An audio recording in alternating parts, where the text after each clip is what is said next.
এখনও ভারী বর্ষণ সম্ভাবনা রয়েছে, বিশেষ করে আপনার বরিশাল এবং হচ্ছে আপনার চট্টগ্রামে, যেটা আগামী 24 থেকে 48 ঘন্টা। এর ভিতরেও যে আপনার অতি ভারী বা ভারী বর্ষণ বেসিক্যালি আপনার কক্সবাজার, তারপর হচ্ছে বান্দরবান, এইসব জায়গাতে সম্ভাবনাই বেশি।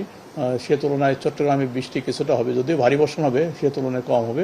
তো আজকে বৃষ্টি হচ্ছে বিশেষ করে আপনার টেকনাফ, কক্সবাজার এসব জায়গাতে আগামী 24 থেকে 48 ঘন্টা, বিশেষ করে আপনার কক্সবাজার, তারপরে টেকনাফ, বান্দরবান এইসব জায়গাতে আপনার বৃষ্টির পরিমাণ বেশি থাকবে।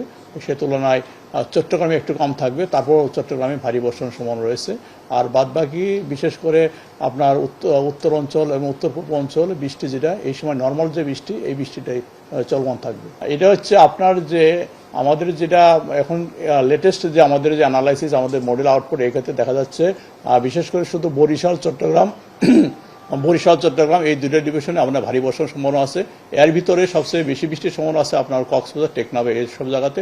তবে আগের মতো এরকম টানা বৃষ্টি হবে না, যে একবারে 3-4 দিন যে আপনার অতি এক্সট্রিম লেভেলের বৃষ্টি, ওইরকম না। যেটা আপনার ভারী বর্ষণ বলতে আপনার 50 থেকে আপনার 100 বা এরকম হওয়ার পসিবিলিটি আছে। তাও এটা আপনার টেকনাফ, আপনার কক্সবাজার, বান্দরবান এইসব জায়গাতে বেশি, এবং চট্টগ্রাম সে তুলনায় কিছুটা কম থাকবে। আর দেশের মেজর পার্টি যে বৃষ্টি হবে, এটা আপনার হালকা থেকে মাঝারি, কোনো কোনো জায়গায় হয়তো মাঝারি ধরনের ভারী বর্ষণ হতে পারে আগামী 2 থেকে 3 দিন। এরপরে যেটা হবে, বৃষ্টি কমে যাবে একটু, আবার শেষের দিকে যে একটু বৃষ্টি পরিমাণ বাড়বে।